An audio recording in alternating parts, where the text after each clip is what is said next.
Hello everyone, welcome to my channel online GS by Diwakar. तो यहाँ पे हम लोग नवोदय विद्यालय के पीजीटी के बारे में देखने वाले हैं। और ये नवोदय विद्यालय पीजीटी का जो पेपर है ये आपका जो है 15 दिसंबर को आई थिंक ये आयोजित हुआ था। और आंसर की इसकी देखिए आ गया है, तो हम लोग यहाँ पे ऑफिशियल आंसर की से देखेंगे और एक्सप्लेन भी करेंगे क्वेश्चंस को। और साथ ही साथ यहाँ पे ये भी हम लोग बात करने वाले हैं कि किस बुक से मैक्सिमम क्वेश्चन यहाँ पे पूछे गए हैं। ठीक, तो जो आप लोगों का एनसीईआरटी का लाइव क्लास आपकी चलती है, ये देखिए आज सस्पेंड रहेगी और नेक्स्ट डे हम लोग देखेंगे। तो आज चूँकि इसी का पेपर यहाँ पे हम लोग सॉल्व कर रहे थे, तो उसी को यहाँ पे और किसी भी प्रश्न में आपको लगे कोई दिक्कत है तो सबसे पहले आप किसी अन्य जो मार्केट किताबें हैं उसको देखने से पहले आप क्या करिएगा, एनसीईआरटी उठाइएगा। और इसमें जो प्रश्न पूछे गए कुल इसमें 80 प्रश्न हैं और ये सब्जेक्ट वाले पूरे पेपर हैं और ये प्रवक्ता का पेपर है। अभी देखिए इसमें टीजीटी का पेपर हमने आपको नहीं सॉल्व कराया है, जो टीजीटी है वो भी सॉल्व करा देंगे। अब यहाँ पे पीजीटी का आप देखिए और इसका पीडीएफ भी आपको प्रोवाइड करा देंगे। और यहाँ पे हम लोग ये पूरा ज्योग्राफी वाला जो हिंदी वाला पेपर है यही हम लोग यहाँ पे सेलेक्ट किए हैं। अब यहाँ पे मैं दिखा भी दूंगा कि आपको मैक्सिमम प्रश्न कहाँ से एनसीईआरटी में किस जगह से पूछे गए हैं। ठीक, तो इसलिए जो आगे आपकी रणनीति होगी केंद्रीय विद्यालय के लिए, तो केंद्रीय विद्यालय के लिए आपको अलग से मार्केट की किताबों को पढ़ने के बजाय आप एनसीईआरटी पढ़िए। एनसीईआरटी जैसे आपका टीजीटी है, पीजीटी है, केबीएस के लिए सभी के लिए ये महत्वपूर्ण है। और ये आप ये 6 से लेकर 12 तक की जो टोटल एनसीईआरटी उसको पढ़ डालिए और इसमें एक एक पॉइंट को फोकस करिएगा, क्योंकि अभी आपको यहाँ पे आगे देखने को मिलेगा। एक पूछा है डेयरी फार्मिंग और उसमें आप देखिएगा प्रश्न में विकल्प इन्होंने कैसे बनाया। खनन के बारे में पूछा है कि खनन के आर्थिक कारक कौन से हैं। तो इस तरह के कई प्रश्न यहाँ से पूछा गया है। तो चलिए यहाँ से हम लोग स्टार्ट करते हैं। और यहाँ पे जो आपके बैचेज चल रहे हैं, यदि आप उससे जुड़ना चाहते हैं तो ये भी मैं बता दूंगा कि जो पीजीटी में हम लोगों ने आपको कंप्लीट कराया वहाँ से कितने प्रश्न आपसे मिल जाएंगे। ठीक, तो पीजीटी, टीजीटी, नेट जेआरएफ और हायर के लिए आप यहाँ से संपर्क कर सकते हैं। इस पर व्हाट्सअप करिएगा तो वहाँ डिटेल आपको मिल जाएगा।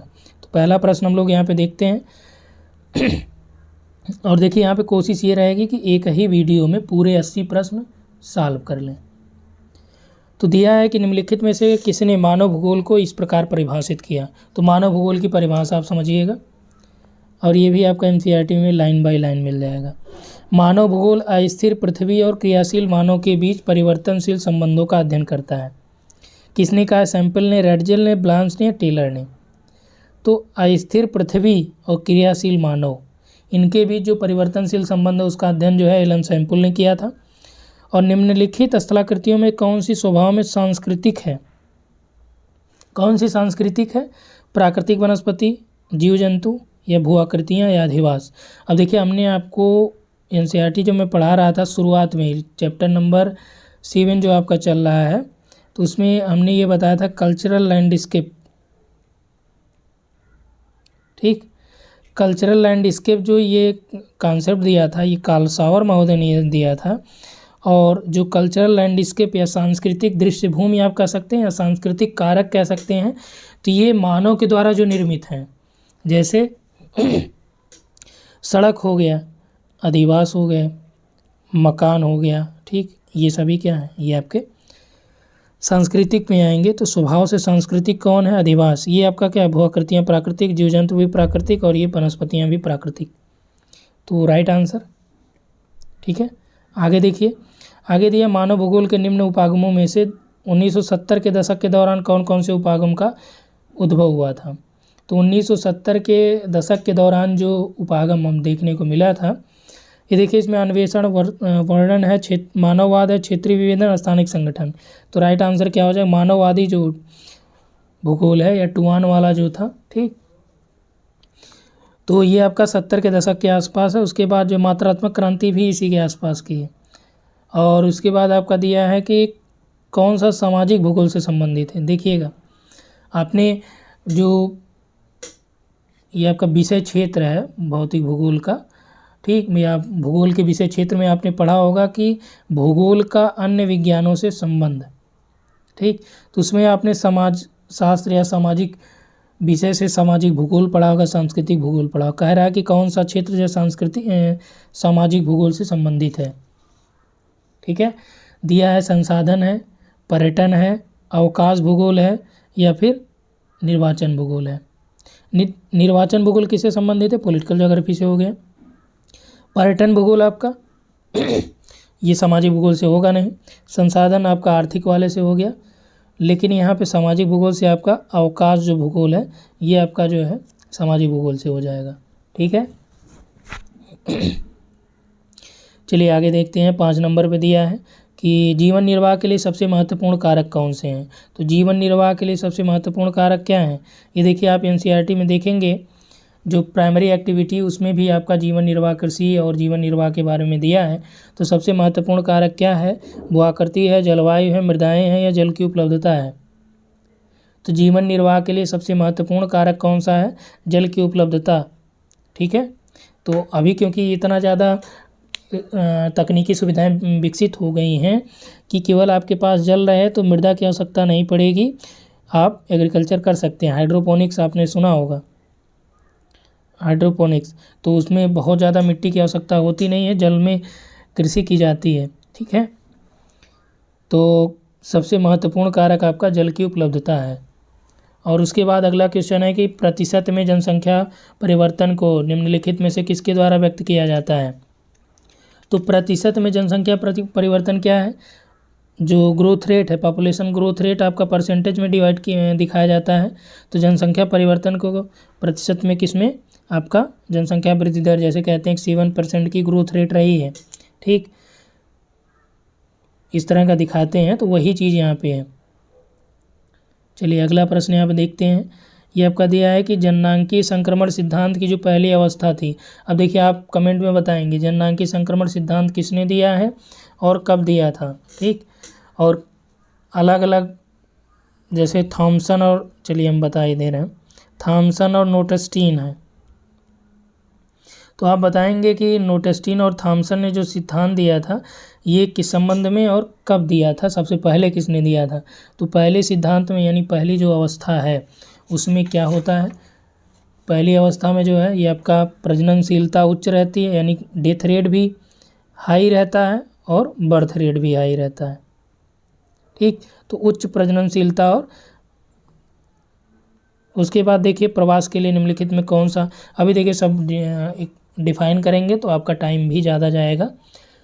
तो कोशिश ये है कि इसी वीडियो में पूरे 80 प्रश्न देख लिए जाएं। प्रवास के लिए निम्नलिखित में से कौन सा अपकर्ष कारक है? ठीक है, अपकर्ष, और यानी कि बेहतर जीवन यापन की दशाएं, बेरोजगारी, महामारी, या कठोर जलवायु। तो अपकर्ष कारक कौन से हैं जलवायु प्रवास के लिए? तो ये आपका बेहतर जीवन यापन की दशाएं यदि ऐसी रहेंगी तो ये जो है प्रवास को प्रोत्साहित उतना नहीं करेंगी। और यदि मान लीजिए एक जगह जीवन यापन की कम दशाएं विद्यमान, एक जगह बहुत अच्छी है, तो जहाँ अच्छी होगी लोग क्या करेंगे? वहाँ जाएंगे। यदि आपके अपने जगह पे ये चीज़ें मिल जाएंगी तो आप वहाँ से त्यागेंगे नहीं अपना प्लेस।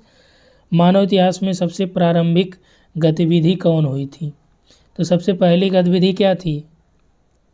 कृषि किया गया था? नहीं। खनन किया गया था? नहीं। चलवासी पशुचारण तो बाद में आया। पहले मनुष्य क्या करता था? आखेट करता था। ठीक, तो आखेट के द्वारा ही वो आपका ना जीवन यापन करता था। ये देखिए हमने आपका पीजीटी में भी कराया है ये चीज़ें, और ये प्रवास का भी आपका जनसंख्या में कराया है, ये भी जनसंख्या संक्रमण सिद्धांत भी कराया है। ये तो आपका आसान है, ये भी कराया गया है, आप देखेंगे उसमें मिल जाएगा। ठीक है, जीवन निर्वाह कृषि ये भी आपका हुआ है। तो टोटल यहाँ पे जो लगभग देखिए अब तक हम लोगों ने कितने सॉल्व किए? 9 प्रश्नों को देखे हैं, इसमें से 5 से 6 प्रश्न तो आपको आपके जो पीजीटी बैच है उसी में कराया गया। निम्न में से किसमें लोग भोजन, पहनावा, शरण के लिए पशुओं पर निर्भर रहते थे? तो कृषि के बारे में दिया। आदिम निर्वाह कृषि में, या पशु व्यापारिक पशुधन पालन में, या चलवासी में, या फिर मिश्रित कृषि में। तो किस प्रकार की कृषि में लोग भोजन और पहनावे के लिए या शरण के लिए पशुओं पर निर्भर करते थे? तो सोचिए यहाँ पे कि भोजन, पहनावा, शरण जो है कहाँ पे मिलेगा? जैसे भेड़ बकरियां लोग चराने जाते हैं तो वहाँ पे आप देखते हैं भेड़ों के बाल से जो कंबल बनता है तो उसका उपयोग करते हैं। तो यानी कि जो चलवासी पशुचारण होते हैं उसमें जो है भोजन, पहनावा और शरण के लिए पशुओं पर निर्भर रहते हैं। निम्नलिखित में से कहाँ पर स्थानांतरित कृषि को लदान कहा जाता है? देखिए ये भी आपका एनसीईआरटी से और बहुत ही आसान प्रश्न है। ठीक, इंडोनेशिया, मलेशिया, मैक्सिको, मध्य अमेरिका, कनाडा, आपका काम ये है कि यहाँ पे स्थानांतरित कृषि को क्या बोला जाता है। इंडोनेशिया और मलेशिया आपका ये लदान के नाम से जाना जाता है। ठीक है, तो इसका राइट आंसर हो जाएगा 11 का 4। 12 में देखिए यही मैं बात कर रहा था, डेयरी कृषि किसके लिए कहा जाता है। अब डेयरी आपने हर जगह क्या पढ़ा होगा, दुग्ध उत्पादन से संबंधित है।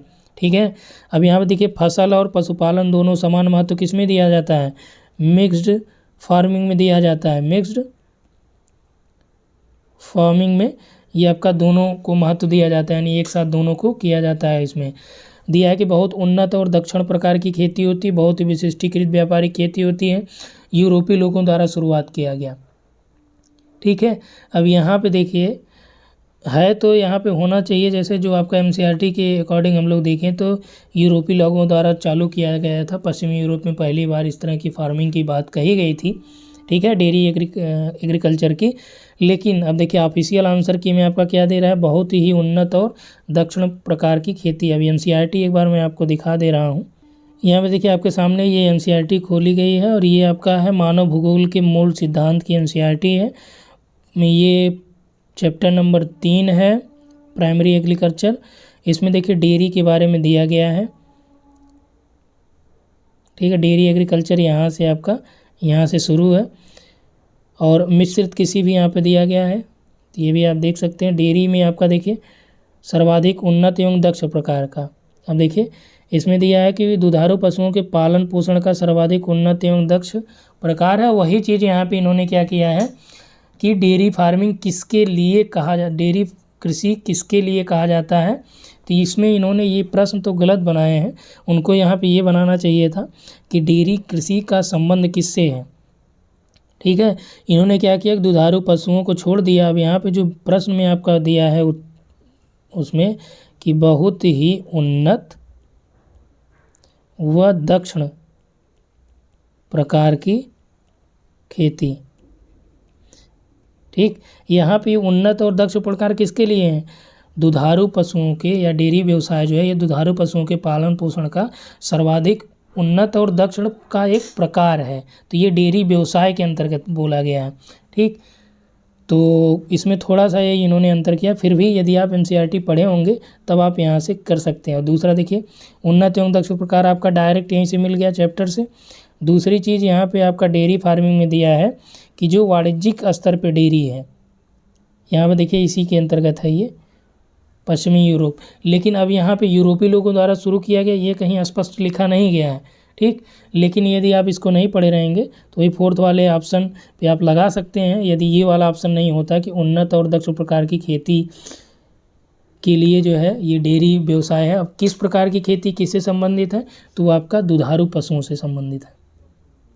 ठीक है, इसके अलावा इसी में अभी आपके पेपर में ही आगे मिलेगा कि यहाँ पे देखिए सामूहिक कृषि क्या होती है, सहकारी कृषि क्या होती है। देखिए ये सबसे ज़्यादा बार प्रश्न पूछे गए हैं। कोल खहोज, तो ये आपका रसिया में कही जाती है सामूहिक कृषि को, ध्यान रखिएगा। सहकारी कृषि और सामूहिक कृषि दो चीज़ें होती हैं। ठीक है, इसके अलावा देखिए खनन को आगे दिया गया है। यही सेम प्रश्न खनन में पूछा गया है कि खनन जो है इसके आर्थिक कारक कौन से हैं। तो देखिए विद्यमान तकनीकी ज्ञान जो है आर्थिक कारक में है, जबकि निक्षेपों का आकार, श्रेणी और उपस्थिति की अवस्था क्या है, ये आपका जो है भौतिक कारकों के अंतर्गत है। चलिए हम लोग आते हैं पेपर पे। तो हम लोग यहाँ पे क्वेश्चन नंबर 12 देख रहे थे। 12 में देखिए डेयरी कृषि किसके लिए कहा जाता है, तो ये देखिए किसके लिए कहा जाता है, तो दुग्ध व्यवसाय के लिए आप यहाँ पे विकल्प में ये हो सकता है। लेकिन फिर भी जो आपका दिया गया उसी के अकॉर्डिंग आपको लगाना, क्योंकि वहाँ पे आप ये नहीं कहने जाएंगे भैया ये प्रश्न आपने गलत किया था, क्योंकि इंग्लिश में हो सकता है कि चीज़ों के बारे में सही उन्होंने लिखा हो, हिंदी में इसका ट्रांसलेशन गलत किया हो। तो यहाँ पे देखिए बहुत ही उन्नत एवं दक्ष प्रकार की खेती के अंतर्गत जो डेयरी व्यवसाय आता है, यदि ये विकल्प ना होता तब ये वाला आपका सही हो जाता। अगला देखिए 13 नंबर पे कौन सा खनन, देखिए यही प्रश्न आ गया ना सेम, मानव भूगोल से ही अभी प्रश्न आपके मिल रहे हैं डायरेक्ट। खनन के लिए आर्थिक कारक क्या है, निक्षेप का आकार आपने देखा था, और श्रेणी और उत्पत्ति की अवस्था, ये कैसे कारक है, ये भौतिक कारक हैं। कैसे कारक हैं, भौतिक कारक हैं। जबकि तकनीकी उपलब्धता क्या है, ये आपका आर्थिक कारक है।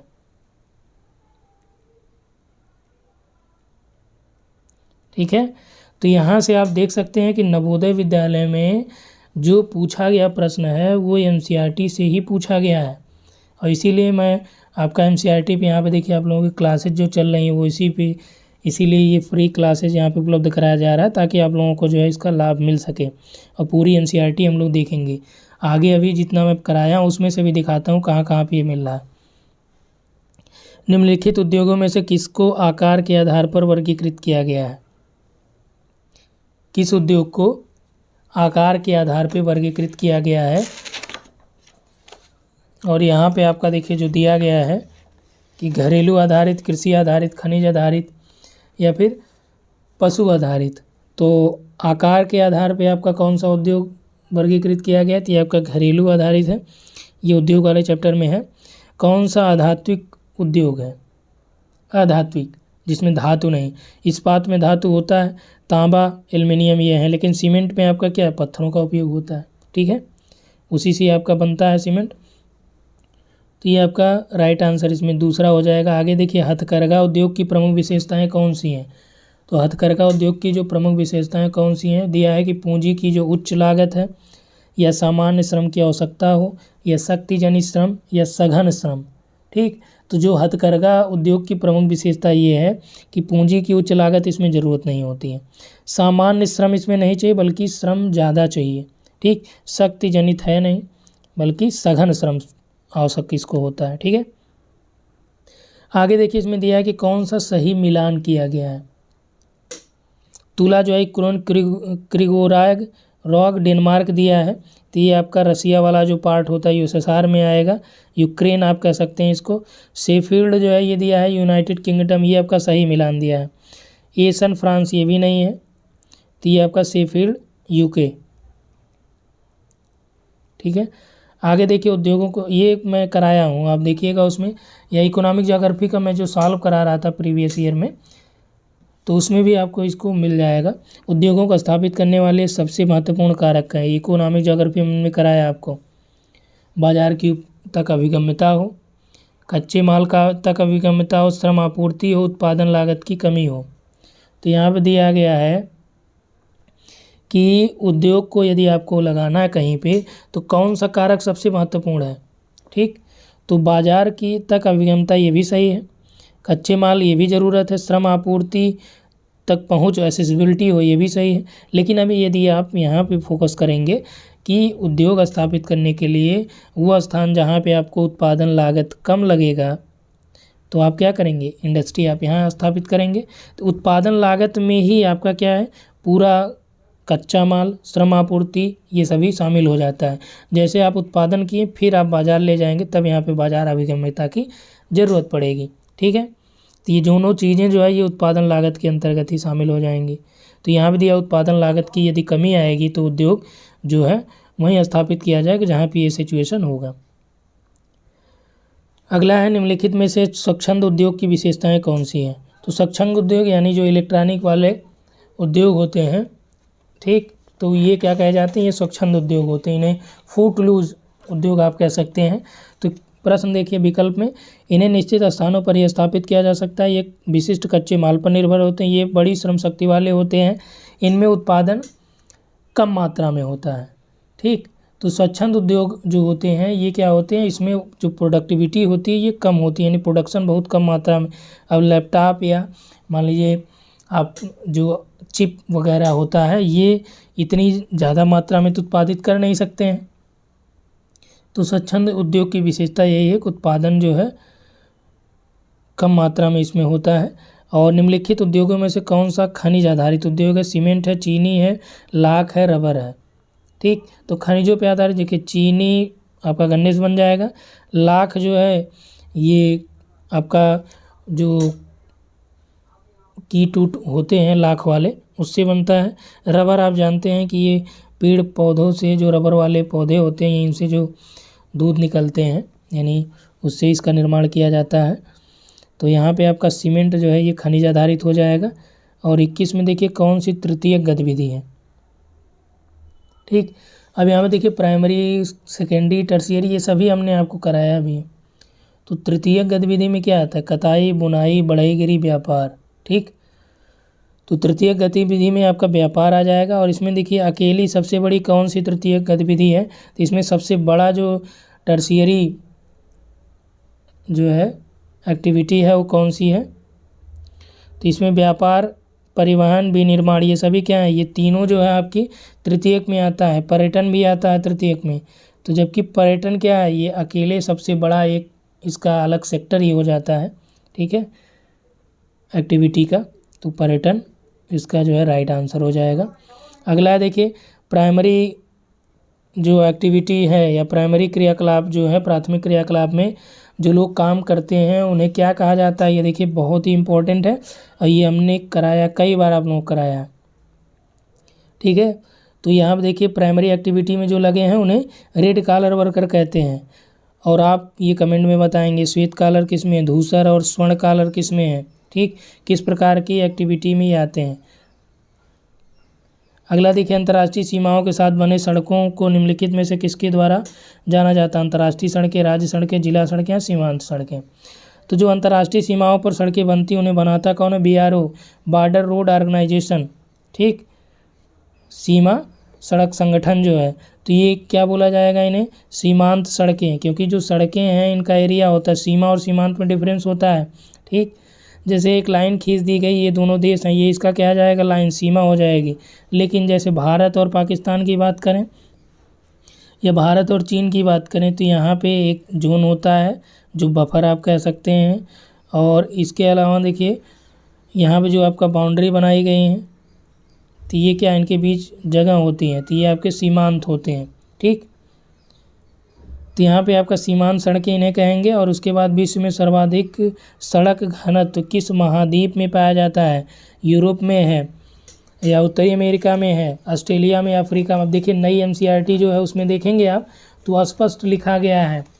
ठीक है, विश्व परिवहन जब मैं पढ़ा रहा था आपको उसमें देखिएगा, विश्व परिवहन वाले में उसमें मिल जाएगा आपको सर्वाधिक सड़क घनत्व उत्तरी अमेरिका में।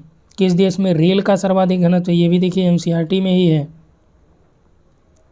ठीक, जापान, USA, बेल्जियम या यूनाइटेड किंगडम। तो सर्वाधिक रेल घनत्व जो है ये आपका बेल्जियम में है। ये आपका जो ऑफिशियल है उससे हम लोग बात कर रहे हैं। जो पुरानी NCERT कहीं कहीं आपको USA मिल जाएगा। पार महाद्वीपीय जो ट्रांस साइबेरियन रेल मार्ग है या ट्रांस कॉन्टिनेंटल रेल मार्ग है, इसमें कौन लंबा है? पार कनेडियन है या ऑस्ट्रेलियन? पार महाद्वीपीय है या पार साइबेरियन है या संघ प्रशांत? तो ये आप आसानी से जान रहे हैं कि जो ट्रांस कॉन्टिनेंटल रेलवे है, रेल मार्ग है, उसमें आपका पैसिफिक कनेडियन भी आता है और ये भी आता है, ये भी सभी आते हैं। लेकिन इसमें सबसे लंबा ट्रांस साइबेरियन है, पार साइबेरियन। ट्रांस साइबेरियन जो रेल मार्ग है पश्चिम की ओर इसमें क्या स्थित है? ठीक, यानी आपका ईस्ट हो गया, ये वेस्ट हो गया। तो पश्चिम में क्या है? ये देखिए ये चीता, मास्को, ये सभी क्या स्टेशन है इसके। और इसके लिए आपको देखना क्या पड़ेगा? NCERT में देखिए हमने लेक्चर 3 लेक्चर उसमें कराए हैं। विश्व परिवहन, ये सभी जितने प्रश्न ये पूछे गए हैं वो सभी उसमें आपको मिल जाएंगे विश्व परिवहन में। ठीक, उसमें फिगर सहित हमने एक्सप्लेन भी किया है। तो आप बैठ जाके लाइव वाला जो लेक्चर है उसमें, या फिर आप सर्च कर लीजिएगा चैनल पे जाके विश्व परिवहन NCERT का। ठीक है, वो मिल जाएगा। या जो NCERT की लाइव क्लास चल रही है और ये आप सर्च करेंगे किस पे? टेलीग्राम पे। ठीक, NCERT लाइव, तो टेलीग्राम पे चैनल मिल जाएगा, वो आपका पब्लिक चैनल है, उसको आप ज्वाइन कर लीजिए। इसमें विश्व परिवहन को हमने एक्सप्लेन किया है, ये चारों प्रश्न उसमें है। ठीक है, तो यहाँ पर दिया गया पार साइबेरियन रेल मार्ग में पश्चिम की ओर क्या स्थित है? तो पश्चिम की ओर आपका यहाँ पे सेंट पीटर्सबर्ग है। अगला है पार कैनेडियन का पूर्वी जो सिरा है कौन सा स्टेशन है, ध्यान रखिएगा इसी तरह के प्रश्न पूछे जाते हैं। पार कैनेडियन में जो पूर्वी सिरा है उस पर कौन सा, जिसमें पूछा पश्चिमी सिरा यानी ये वाला पूछा है सेंट पीटर्सबर्ग, ये व्लादिवोस्टोक से सेंट पीटर्सबर्ग होता है। ठीक, ये पार कैनेडियन के पूर्वी सिरे पर कौन सा है, तो पूर्वी सिरे पर आपका यहाँ पे Vancouver, Winnipeg, Halifax, Quebec, Halifax है। ठीक है, आगे देखिए कौन सा स्वेज नहर की लंबाई दर्शाता है, तो स्वेज नहर की लंबाई जो है लगभग कितना किलोमीटर है, ये आपका 160 किलोमीटर के आसपास है स्वेज कैनाल की लंबाई। ठीक है, ये सारा प्रश्न कहाँ मिल जाएगा, फिर मैं बता रहा हूँ आपको किसमें, एनसीईआरटी में। तो इसलिए जितने अब तक देखिए 30 प्रश्न हुए हैं सारे के सारे प्रश्न उसमें मिलेंगे एनसीईआरटी में। तो इसलिए आपको नवोदय और केवीएस के लिए एनसीईआरटी के अलावा अब बहुत ज़्यादा मार्केट की किताबों पे मत जाइएगा कि आपको वहाँ से जो चीज़ें पूछा गया वो मिल जाएगा, बल्कि डायरेक्ट एनसीईआरटी को देखिए। आंतरिक जलमार्गों का विकास निम्नलिखित में से किस पर आधारित नहीं है, नब्यता की चौड़ाई और गहराई जो नहर है, यह जल प्रवाह में स्वतंत्रता रहे या परिवहन तकनीकी अच्छी रहे या नदी मार्ग में जलप्रपात हो। तो ये देखिए नब्यता की चौड़ाई गहराई ये भी इम्पोर्टेंस रखती है जलमार्ग के लिए। जल प्रवाह में सततता हो तभी जो है जलमार्ग विकसित हो पाएगा, परिवहन तकनीकी विकसित हो तब भी जो है आंतरिक जलमार्ग विकसित होंगे। आंतरिक जलमार्ग मतलब जो नदियों के बीच जलमार्ग होते हैं, ठीक, ये नहरों में जो जलमार्ग हों तो ये आंतरिक जलमार्ग में आएंगे। तो नदी जलमार्ग में अगर मान लीजिए जलप्रपात है तब ये जलमार्गों का विकास इस पर आधारित नहीं होगा। तो राइट आंसर इसमें 4 हो जाएगा। अगला है कि कौन सा विश्व के कुल वायुमार्गों के 60% भाग अकेले एक देश में पाया जाता है। ये देखिए ये भी आपका विश्व परिवहन में ही है। तो 60% से अधिक भाग जो अकेले है वो आपका यूएसए वहन करता है। ठीक है, चलिए अगला यहाँ पे देखते हैं। ये देखिए इसमें दिया है कि जो general agreement for tariff and trade यानी गैट GATT, इसका दिया है कि गठन जो है निम्न में से किस वर्षों में कब हुआ है। ठीक है, तो यहाँ पे देखिए GATT जो गैट है इसका गठन जो है कब हुआ था, तो इसका जो ITO था, ठीक, ITO था उसका नाम जो है ये बदला गया था 1948 के आसपास। ठीक, गैट से WTO बना था ये 1995 यानी 94 में हुआ था, लेकिन 95 में आपका पारित हुआ था। लेकिन यहाँ पे इन्होंने क्या पूछा, गैट का गठन कब किन वर्षों में हुआ, तो ये आपका गलत प्रश्न है। लेकिन अब गैट का गठन यानी WTO बना तो हम क्या लगाएंगे इसमें, अब देखिए उत्तर इन्होंने क्या दिया है 1994। ठीक है, तो विकल्प के अनुसार आपको कुछ प्रश्न ऐसे होंगे जो आपको विकल्प के अनुसार देखना पड़ेगा, लेकिन उन्होंने यहाँ पे गलत ये चीज़ें आप खुद ही सर्च करेंगे गैट का गठन तो आपको मिल जाएगा, या एनसीईआरटी में भी आप देखेंगे ये है। अगला देखिए निम्न में से किसको अंतर्राष्ट्रीय व्यापार में शामिल नहीं किया जाता है, तो अंतर्राष्ट्रीय व्यापार में आपका व्यापार संतुलन है, व्यापार का परिणाम या संयोजन या फिर दिशा। ठीक है, तो अंतर्राष्ट्रीय व्यापार में जो व्यापार संतुलन है, ठीक, इसको शामिल नहीं किया जाता। यूरोपीय संघ का मुख्यालय कहाँ पे है, ये भी देखिए एनसीईआरटी का ही है, ब्रुसेल्स है, जकार्ता, मिन्स्क या वियना। तो ब्रुसेल्स जो है यूरोपीय यूनियन का यानी EU का जो है ये मुख्यालय ब्रुसेल्स है बेल्जियम में। और अगला यहाँ पे दिया है कि निम्नलिखित देशों में से जनसंख्या के दृष्टिकोण से सबसे बड़ा कौन सा है, तो जनसंख्या दृष्टिकोण से सबसे बड़ा कौन सा है, इंडोनेशिया, USA, ब्राज़ील और बांग्लादेश। तो इन सब में जो है सबसे बड़ा आपका USA हो जाएगा। और अगला क्वेश्चन यहाँ पे दिया गया मानव विकास के बारे में कि मानव विकास के निम्नलिखित उपागमों में से किसके साथ ILO संबंधित है। ठीक है, मानव विकास उपागम में ILO किसके साथ है, तो यहाँ पे दिया आधारभूत आवश्यकता उपागम या कल्याण उपागम, आय उपागम या क्षमता उपागम। तो जो ILO है यानी इंटरनेशनल लेबर ऑर्गेनाइजेशन, ठीक है, क्या है ये ILO, ये आधारभूत आवश्यकता उपागम से संबंधित है। और निम्न में से कौन सा नौसेना पत्तन है, कोच्चि है, रोटरडम है, कोपेनहेगन है, ट्रिपोली है। तो नौसेना का जो पत्तन है आप देखते हैं कोच्चि से ही कई जहाज़ों का जलावतरण होता है, INS कोच्चि भी है। तो इसमें राइट आंसर आपका 1 हो जाएगा। आगे है कि ग्रामीण बस्तियों की विशेषता कौन सी नहीं है। ग्रामीण बस्तियाँ क्या सामान्य आकार में बड़े होते हैं, या भूमि से इनका निकट जुड़ाव होता है, या प्राथमिक गतिविधियों प्रधानता इसमें होती है, या तुलनात्मक रूप से यहाँ पे कम जनघनत्व होता है। ठीक है, तो इसमें क्या विशेषता नहीं है। तो ये जो आपका ग्रामीण बस्तियाँ सामान्यतः आकार में बड़े, भूमि इसके निकट से जुड़ा होता है, प्राइमरी एक्टिविटी होती है भाई, ठीक, तभी तो ग्रामीण में आएंगे, और कम जनघनत्व होता है। ठीक है, तो इसमें ये आपका ये सही नहीं है।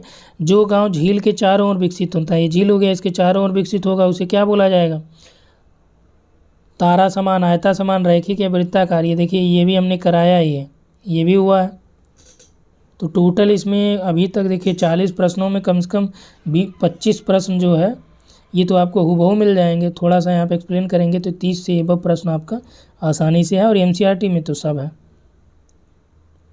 भारत में प्रथम जनगणना निम्नलिखित में से किस वर्षों में हुई है? देखिए भारत में प्रथम जनगणना जो है 1872 में हुई, लेकिन जो रेगुलर चालू हुई 1881 में हुई, 10 सालों के अंतराल पे। तो यहाँ पे प्रथम पूछा है, तो राइट आंसर क्या हो जाएगा? 1872। जनगणना 2011 के अनुसार सर्वाधिक जनघनत्व किसमें है? ठीक, सर्वाधिक जनघनत्व किसमें है? तो आपका इसमें 1106 समथिंग है, ये आपका जो है बिहार में है। ठीक है, सबसे ज़्यादा जनघनत्व जो है ये बिहार में है। चलिए उसके बाद नेक्स्ट हम लोग यहाँ पे देखते हैं 42 के बाद 43 है। 2011 की जनगणना के अनुसार सबसे कम जनघनत्व जो है किसमें है? तो सबसे कम जनघनत्व आपका किसमें है? ये आपका अरुणाचल प्रदेश में है, ये आप जानते हैं। नेगेटिव के आसपास यहाँ पे है, या आप यहाँ कह सकते हैं इसमें 17 लोग जो है 1 किलोमीटर पे हैं लगभग। ठीक है, आगे कायिक घनत्व की गणना के बारे में देखिए। ये जो घनत्व है कायिक घनत्व हो गया, और इसमें आपका जो जन घनत्व होता है, ठीक, सभी के आप फार्मूले को ध्यान में रखिएगा क्योंकि कई बार आपसे पूछा गया है। कायिक घनत्व क्या होता है? कायिक घनत्व में जो टोटल पॉपुलेशन होती है और टोटल जो एग्रीकल्चर एरिया है। तो इसमें देखिए विकल्प आपका कुल जनसंख्या कुल भू क्षेत्र, या फिर कुल जनसंख्या निवल कृषि, या कुल कृषि निवल कृषि क्षेत्र, जो नेट टोटल एरिया है, और ये कैसा एग्रीकल्चर वाला एरिया हो, तो ये आपका कायिक घनत्व में आता है। जनसंख्या विस्फोट, जनसंख्या विस्फोट किन कालखंडों में ये जाना जाता है? तो 1 से लेकर 21, या 21 से 51, या 51 से 81, या फिर 81 से आज तक। तो मैक्सिमम जो ग्रोथ रेट रहा है पॉपुलेशन का वो आपका 51 से 81 के बीच रहा है। ठीक है, और स्पेसिफिक में आपका 71 से 81 रहेगा, या 61 से 81 वो और ज़्यादा उसमें ग्रोथ रेट हुई थी। बेटी बचाओ बेटी पढ़ाओ किसके अंतर्गत आता है? आर्थिक में, सामाजिक में, पर्यावरण में, या धार्मिक में? तो ये आपका सामाजिक अभियान है। भारतीय भाषाओं की दर्दी शाखा निम्नलिखित में से भाषा परिवार में से किसके अंतर्गत आती है? ये देखिए नया वर्ड यहाँ पे देखने को मिल रहा है, ये ऑस्ट्रिच में है, द्रविड़ में, या भारतीय यूरोपीय में, या चीनी तिब्बत में।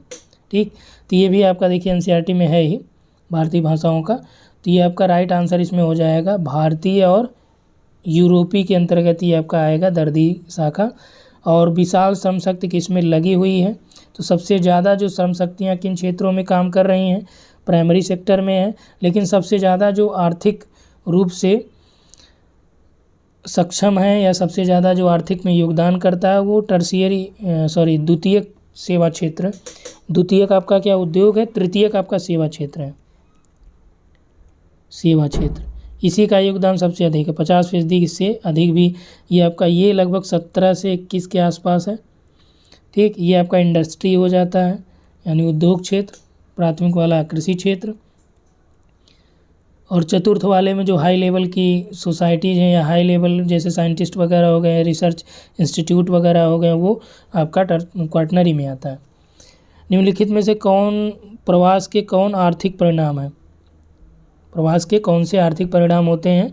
दिया है कि नगरीय जनसंख्या में योगदान इनका होता है, जो प्रवासी आएंगे तो जाहिर सी बात होता है, तो ये आपका आर्थिक में तो आएगा नहीं।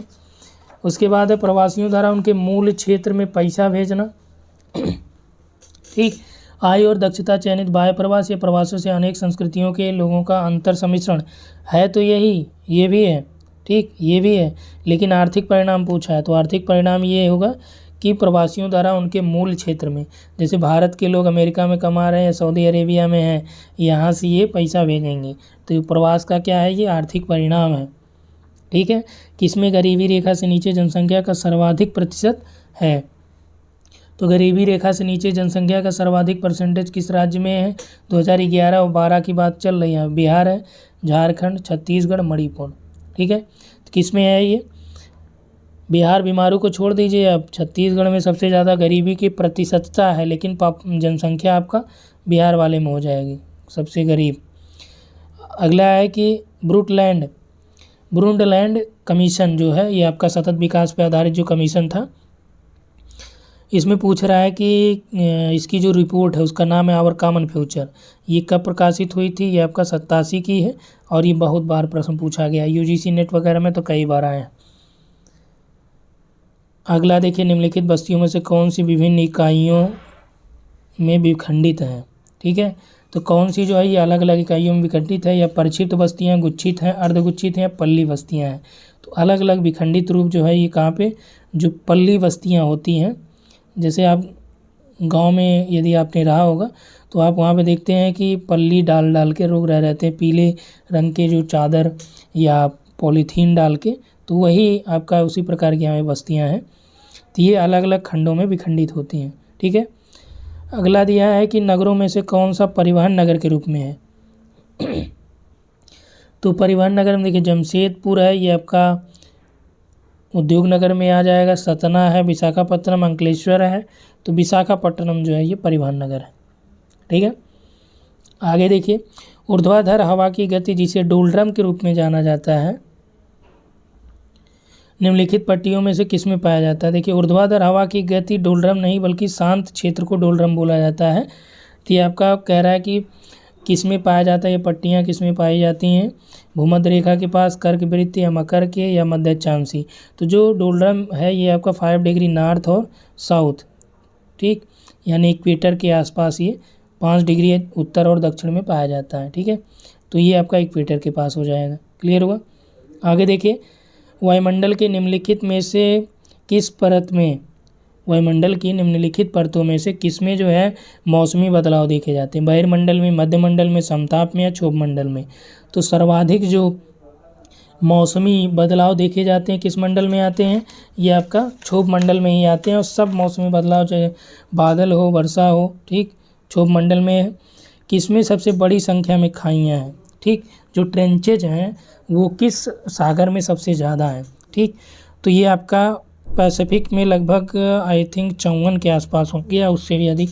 ये देखिए हमने आपको कराया है ये पूरा ट्रेंचेज को, तो आप अलग अलग देख लीजिएगा, उसमें ओशनोग्राफी में ये हुआ है, समुद्र विज्ञान में पूरा हमने कराया भी है ये पूरा टोटल। और ये तो आसान है, क्षोभ मंडल का ये, ठीक, एनसीईआरटी में तो है ही, ये हमने भी कराया पूरा। निम्नलिखित ग्रहों में सर्वाधिक घनत्व किसका है, ठीक है, घनत्व किसका है सर्वाधिक, बृहस्पति है, शनि है, पृथ्वी है, मंगल है। तो सबसे ज़्यादा जो घनत्व जो आपका है ये पृथ्वी का है। और निम्नलिखित पत्तन में से किसको भारी मात्रा में पेट्रोल और पेट्रोलियम उर्वरकों से प्राप्त करने के लिए बनाया गया है, अभी भी है, ठीक है। मुंबई, कांडला, कोलकाता, इंदौर। तो कांडला जो बंदरगाह है, ठीक, ये ज्वारी बंदरगाह है, इस पर सबसे ज़्यादा पेट्रोल, उर्वरक या पेट्रोलियम पदार्थ इन्हीं का जो है यहाँ से आयात निर्यात किया जाता है। अगला देखिए, जल प्रदूषण के मुख्य स्रोत कौन से हैं। तो जो जल प्रदूषण के मुख्य स्रोत हैं यहाँ पे देखिए, जीवाश्म ईंधन है, वाहित मल निपटान है, मोटर वाहन है, औद्योगिक अपशिष्ट है। तो जो मेन सोर्स क्या है जल प्रदूषण का, ये वाहित मल निपटान है, ठीक है।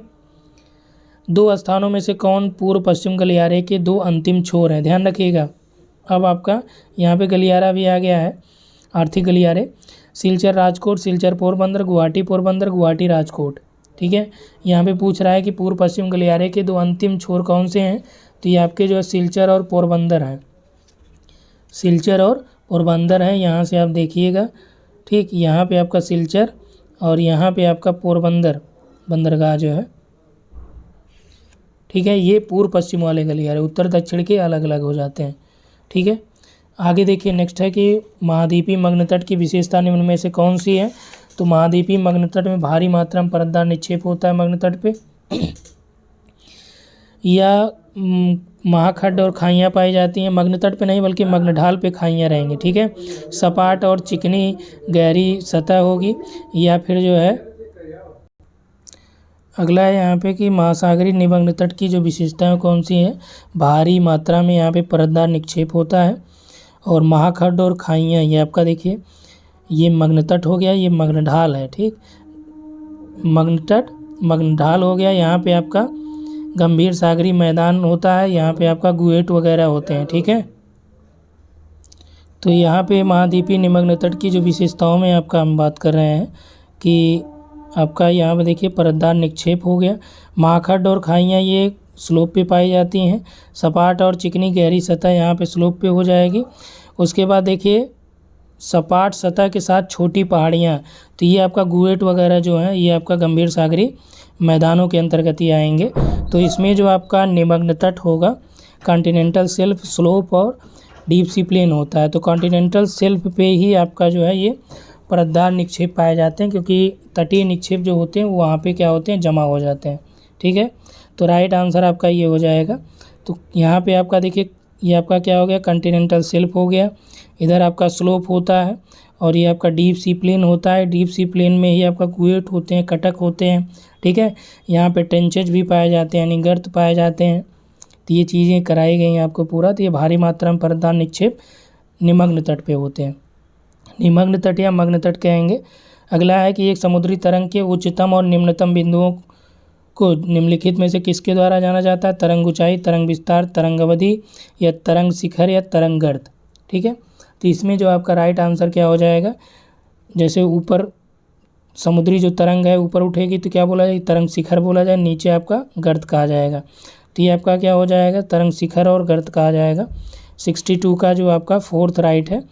उसके बाद देखिए यहाँ पे दिया है कि जैव विविधता के अध्ययन के लिए निम्नलिखित में से कौन सा स्तर नहीं है। तो यानी कि जो बायोडाइवर्सिटी की बात की जा रही है कि बायोडाइवर्सिटी की जो स्टडी की जाती है वो इसमें कौन से के अंतर्गत नहीं होती है। विकल्प में दिया है कि भौतिक विविधता में, आनुवांशिक विविधता में, प्रजाति विविधता में, या पारितंत्रीय विविधता में। तो बायोडाइवर्सिटी के जो टाइप्स हैं वो 3 टाइप्स यहाँ पे आपके यही हैं कि आनुवांशिक, प्रजाति और पारितंत्रीय। ठीक है, और ये जो आपका भौतिक विविधता दिया ये इसके अंतर्गत नहीं आएगा। तो इसलिए आपका राइट आंसर यहाँ पे आपका यही हो जाएगा, फर्स्ट वाला। ठीक है, और उसके बाद हम लोग यहाँ पे देखते हैं नेक्स्ट वाला क्वेश्चन जो दिया गया है आपका कि निम्नलिखित प्रक्षेपों में से किस पर किसी भी भूभाग का सही आकृति दर्शाया जाता है।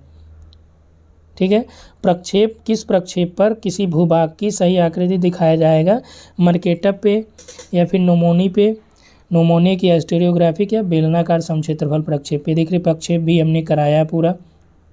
ठीक है, और एनसीईआरटी में भी आपका मिल ही जाएगा, लेकिन प्रक्षेप के वीडियो आपको मिल जाएगा चैनल पे जाके, आप उसमें जो ज्योग्राफिकल टेक्निक्स के वीडियो है उसमें देखेंगे, उसमें है पूरा। तो इसमें दिया गया है कि भूभाग का सही आकृति किस प्रक्षेप पे मिलेगा, तो ये आपका मर्केटर पे ही मिल जाएगा। और नेक्स्ट यहाँ पे देखते हैं कि निम्नलिखित प्रक्षेपों में से किस पर ध्रुवों को नहीं दर्शाया जाता है। तो ध्रुवों को नहीं दर्शाया जा सकता है, कौन सा प्रक्षेप है, मर्केटर है, शंकु आकार है, या बेलनाकार है, या बेलनाकार समक्षेत्रफल है। ठीक, तो मर्केटर पे आपका ये ध्रुवों को, पोल्स को शो नहीं किया जा सकता है। और अगला क्वेश्चन दिया गया है कि भारत के पूर्वी छोर पर 97 डिग्री जो आपका ईस्ट है, यहाँ पे कह रहा है कि सुबह के 5 बज रहे हों, और पश्चिमी छोर पर जो 67 डिग्री जो है ईस्ट पे है। ठीक, इसको थोड़ा सा यहाँ पे देखिए, चलिए यहाँ पे दे रहा है कि 5 बज रहा है 97 पे, और 67 पे आपका कितने बजेगा ये आपका यहाँ से पूछ रहा है। और कौन सा छोर ये दिखा रहा है, पश्चिम वाला।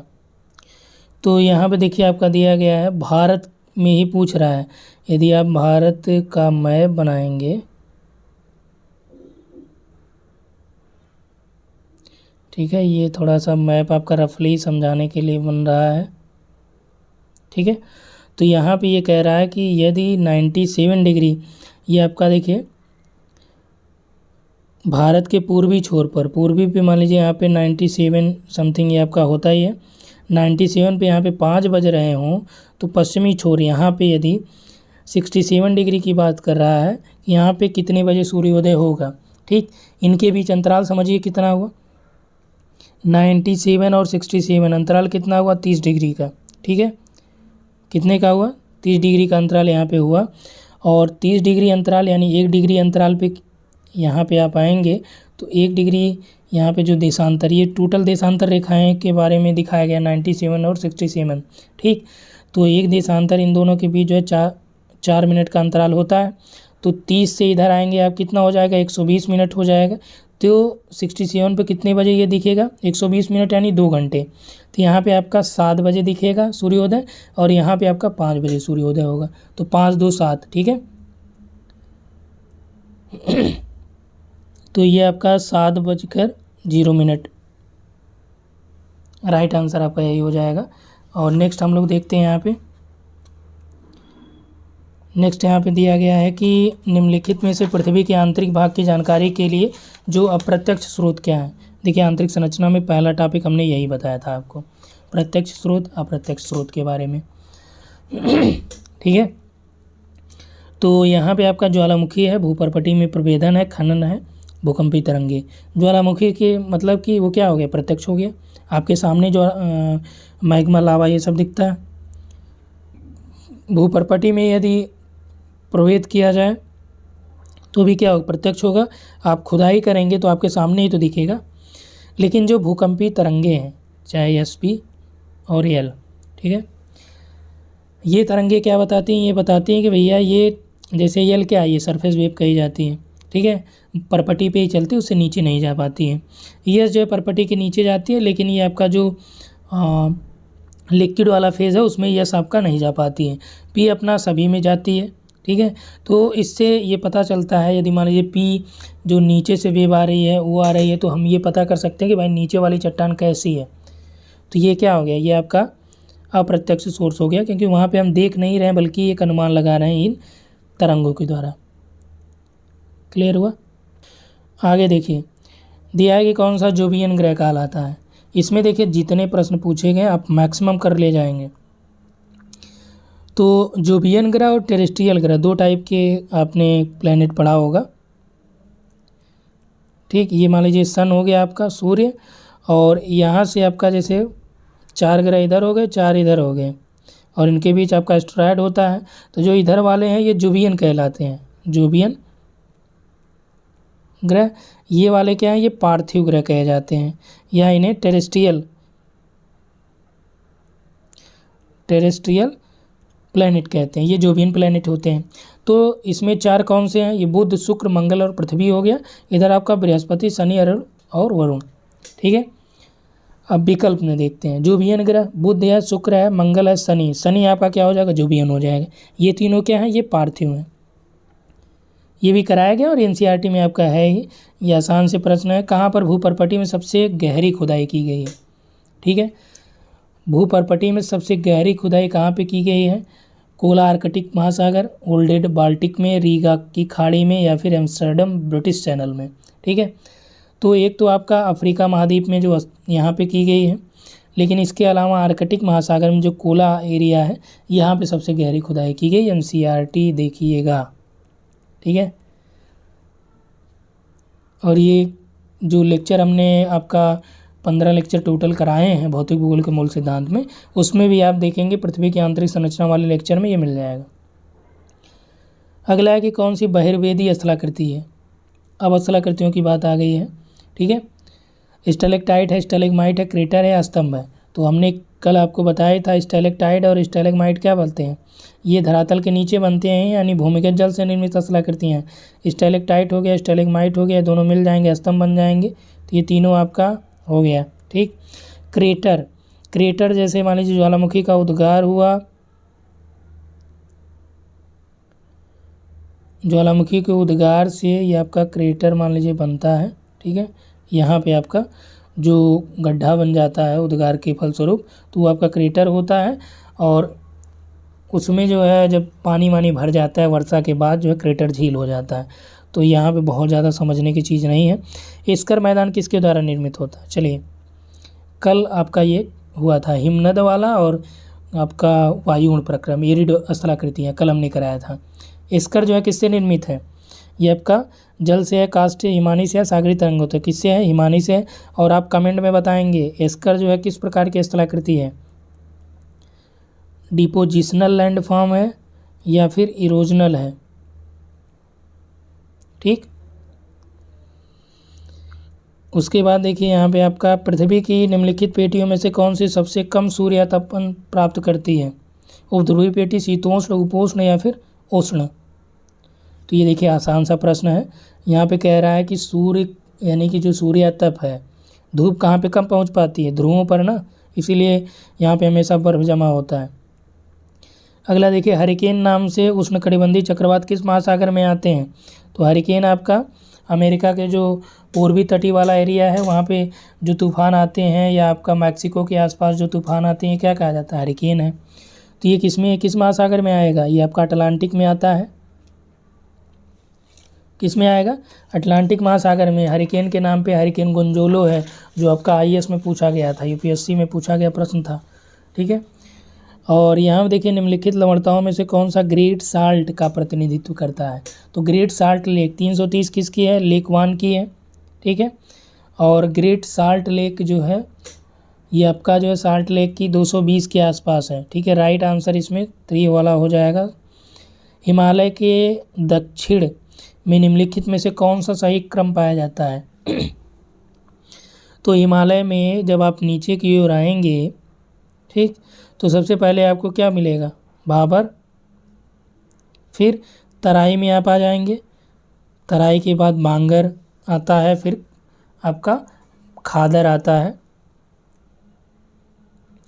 तो इस हिसाब से जो आपका राइट आंसर यहाँ पे हो जाएगा ये है भाबर। भाबर में क्या होती हैं? जो नदियाँ हैं ये छुप जाती हैं। छुप इसलिए जाती हैं, यहाँ पे बड़े बड़े ये बोल्डर वगैरह होते हैं, तो इसमें इनका जल जो है ऊपर दिखाई नहीं देता, बल्कि वो तराई वाले एरिया में आके प्रकट होती हैं कि भैया यहाँ पे नदी भी बह रही है। ठीक है, फिर खादर और बांगर ये वाला एरिया आता है, यानी पुरानी जो जलोढ़ मृदा है।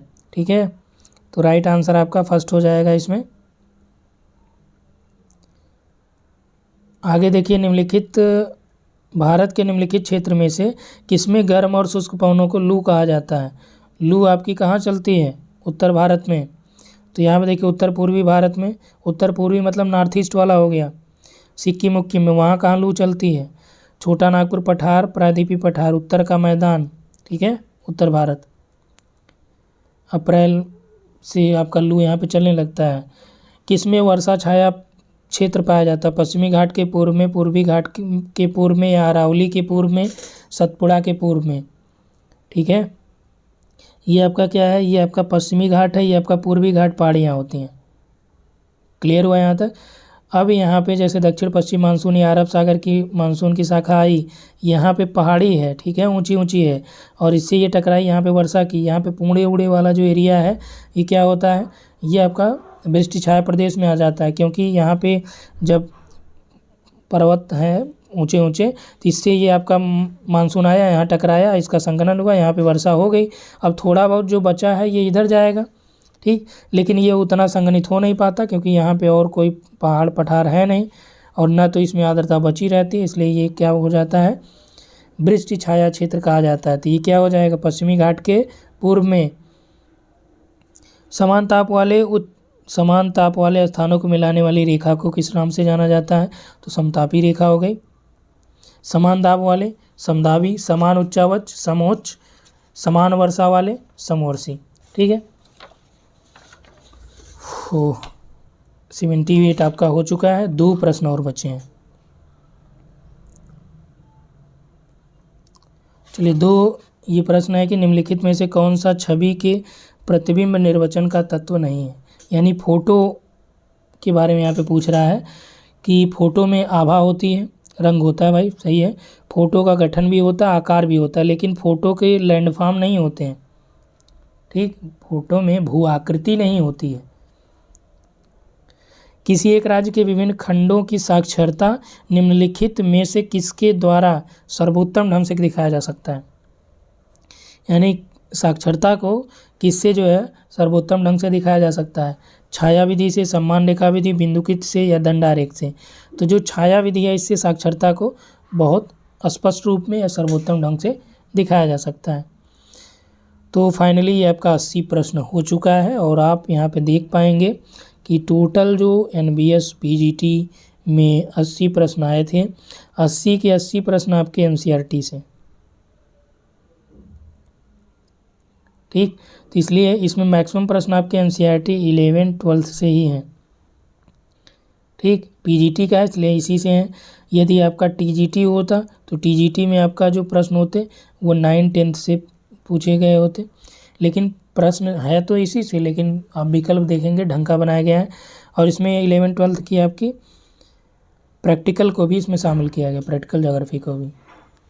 तो इस वीडियो में हम लोग इतना ही देखेंगे। यदि आपको पूरा वीडियो अच्छा लगा हो, आपको लगे कि आपके लिए यहाँ पे मेहनत किया गया हो, तो निश्चित तौर पे आप अपने मित्रों तक शेयर करिए इसको और उनको रिकमेंड करिए। आगे हम लोग MCRT की लाइव क्लासेज यहाँ पे देखते ही हैं। और जो पेड बैच चल रहा है, पेड बैच में यदि आप जुड़ना चाहते हैं तो यहाँ पे जुड़ सकते हैं, क्योंकि पेड बैच में आपको जो आपके सिलेबस में टॉपिक है, टॉपिक वाइज आपको PDF मिलेगा, वीडियो मिलेगा, उसका वीडियो में एक्सप्लेनेशन हुआ रहेगा और साथ ही साथ टेस्ट भी कराया जाएगा। ठीक, और उन टेस्टों में आप देखेंगे इस जो प्रश्न यहाँ पे पूछे गए इनसे बहुत अच्छे लेवल के प्रश्न उसमें रहते हैं। ठीक, या आप प्रीवियस ईयर में जाके देखिएगा या आप इस पर व्हाट्सअप करके यहाँ पे देख सकते हैं, आपको डेमो भेज दिया जाएगा, वहाँ पे आप यदि सेटिस्फाइड हैं तो ज्वाइन कर सकते हैं। तो आज का जो ये सेशन है इतना ही हम लोग देखेंगे इसमें। और किसी भी प्रश्न में कोई आपको दिक्कत हो तो एक बार आप MCRT देख लीजिएगा, उसके बाद फिर कमेंट करिएगा। ठीक है, यदि आपको ना मिल रहा हो तब, और MCRT आप देखेंगे तो निश्चित तौर पे आपको मिलेगा ही, क्योंकि आगे हम लोग MCRT ही सॉल्व कर रहे हैं। तो आज के लिए इतना ही।